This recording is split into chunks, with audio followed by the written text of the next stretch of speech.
Well, here we are, and I think you might like to see this. This is some natural regen, and this is sort of the holy grail of rewilding, I guess you'd call it. What you can see here, if I turn the camera around a bit shakily, you can see we've got quite a lot of oaks coming up here, and what we've got here is sort of thickets of bramble. And what's happened here is with the landslip, which was at the top there, this field was inaccessible. So this is, I guess you would call it, land abandonment actually. And what we've seen is that originally these brambles would have been sort of back over there, and as the oaks have grown up, they start shading out the brambles, and the brambles start moving, and gradually you see this progression across the field, and you're seeing the oaks coming up behind it. And what we also have in there as well at the moment is some ash trees. Now we've really been badly affected with ash dieback this year. It's one of those things that actually really upsets me. It's one of those things that people seem to be sort of shrugging and saying, oh, what a shame, and then sort of moving on. But it is a lesson we should learn from in regards to sort of biosecurity of how we grow trees in this country. But nevertheless, so this is very exciting natural regen, and most people which come and visit us, which like rewilding, like to see this. So the question is why didn't we just let it all go like this? So we're human beings, we like to see things done in our lifetime, which I guess is probably one of our weaknesses. But also we are in a climate crisis, and we also realise that we're in a landscape which is very heavily sheep grazed. So with sheep grazing, there's very little seed source. I guess you could probably say, well, actually we've got oaks and we've got lots of jays here, they could do the job for us. But we kind of thought, actually, let's do something a bit different. It was really interesting when we had sort of the land abandonment and the land going back. So we're seeing a huge amount of ragwort, which people really hate ragwort, which I guess most people know about the reasons why they hate ragwort, but we sort of learned to love it. And we're seeing a huge amount of cinnabar moths this year. You can see here that our tree belt's quite thick, so we don't worry too much about the seed travelling. And you know, ragwort is sort of an indicator species of perhaps actually how people react to certain plants and demonise and anthropomorphise certain plants. So that's quite interesting. So why did we plant trees? Because we decided that actually we create a seed source, but it was funny because as it was becoming really raggedy, people were really getting quite upset by it, and we got our neighbours, excuse the language, said we're not a fucking country because we were letting the land go to wreck, and we've had other people say your land looks like shit. So it was quite interesting, and then we sort of worked with more trees, and they came out and planted the trees, and all of a sudden there's all these trees growing through tree guards. And I guess probably we could have probably put empty tree guards in and people would have been far happier, you know, because it looks as though somebody's doing something. So as soon as we had the trees going, people started saying, well, you're all right, you've got a plan. So it's that sort of intention, and suddenly socially we were seen as doing something with the land. And I think that's quite important actually, and to say actually we are still sort of trying to stay in touch with the land, and we are trying to do something for the climate emergency. And it does sway my sort of eco anxiety that we've got these trees growing here and I can come for a walk round and see them all growing. So yes, I understand natural regen is probably the gold standard of rewilding. But, you know, if we had a swathe of ash trees growing here coming up behind, it would just be a bit depressing really, because we'd have left it now for what, 15 years, and everything would be dying. So it's exciting, and it's going to be really exciting to look at this area and see how this area, the understory, grows compared to the planted area, see whether we get different fungi and stuff. So I thought perhaps what we could do is have a walk around over here if I don't go stumbling over some brambles, which would be quite funny. Here we go, and we're talking about tree guards. Tree guards are, everybody hates them at the moment. But for us here, we have roe deer and we have red deer, and occasionally, and the roe deer are pretty much resident, and they have had 2 fawns this year.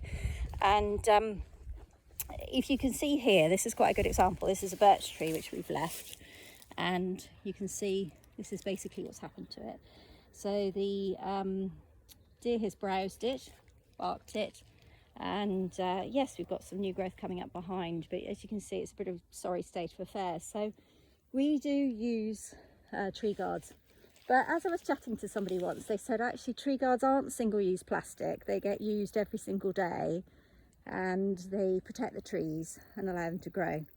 And what we're also doing is when they're going to grow to fruition, so in the other field where it's all becoming a lot more established, we're taking them off. So we're looking at about sort of 7 to 10 years. We do go round, and each species of tree grows at a different rate, so that will determine when we take the guard off. And what we do is we split it down, and there is a way of actually reusing the tree guards. So if you can do it quite cleverly, you can actually split it down here between where the tie is, and then you can re-tie it.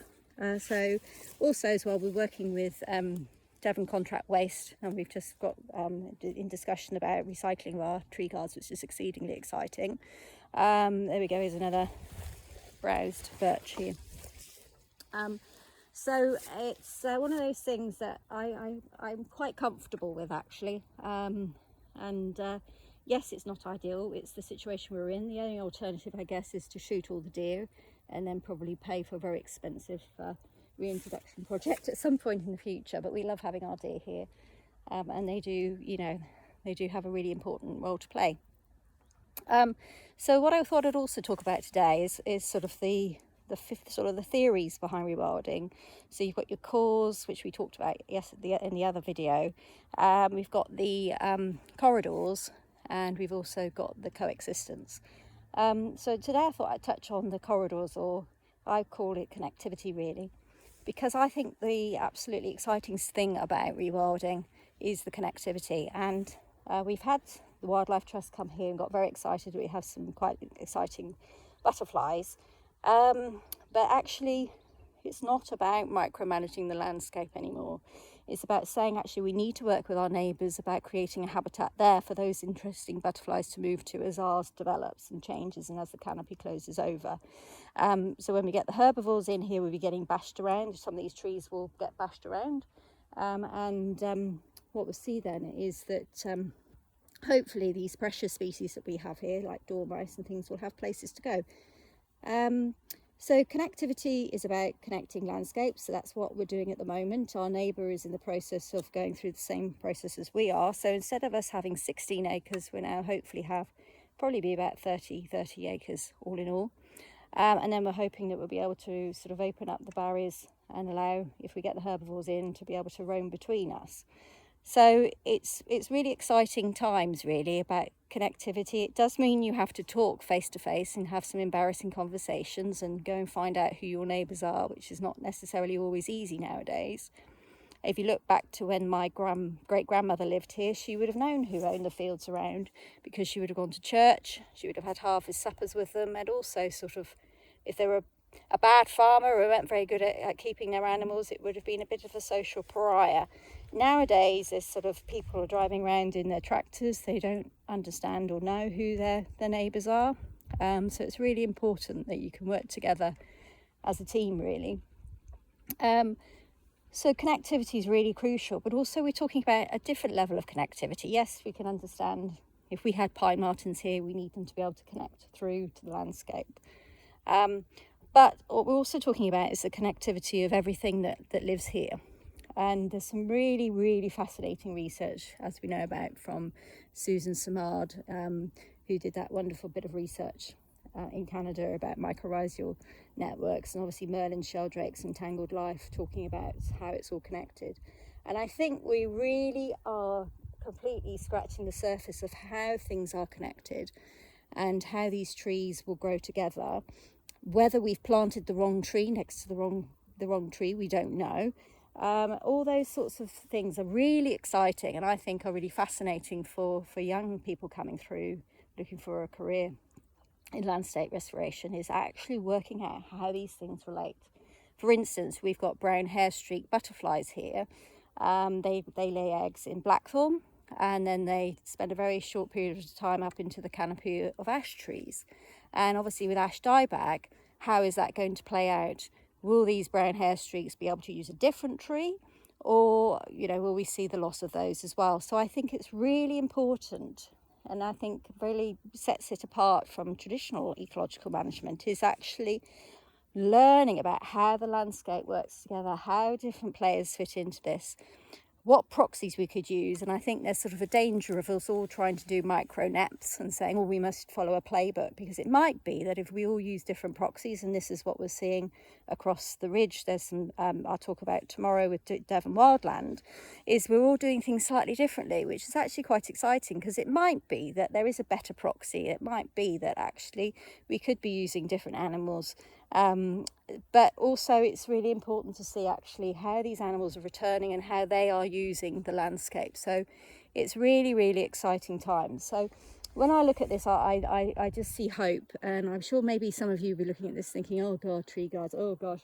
look at this. But actually what we're seeing here is, compared to what we had before, which was a sheep grazed pasture, we're seeing some changes. Now, there may be some meadow lovers amongst you who's saying, oh my gosh, they've planted on species rich grassland. But actually what we had here, and particularly up in the top field, as we had a when they built the A30, we my Uncle Bill, who had the land, was paid to have the spoil dumped up here. So what would have been seen as, for a very short period of time, as species rich grassland and some exciting wildflowers, was such a short period of time. It's about actually understanding the land, where it's come from and where it's going. But actually my main part of advice is, if you're starting on this journey, is just to let it breathe for a short period of time, see what comes up.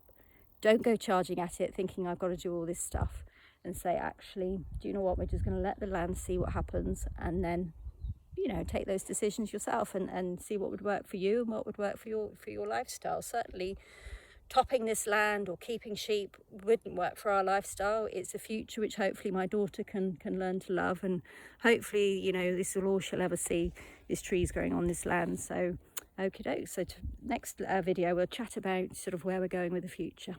Anyway, enjoy the view.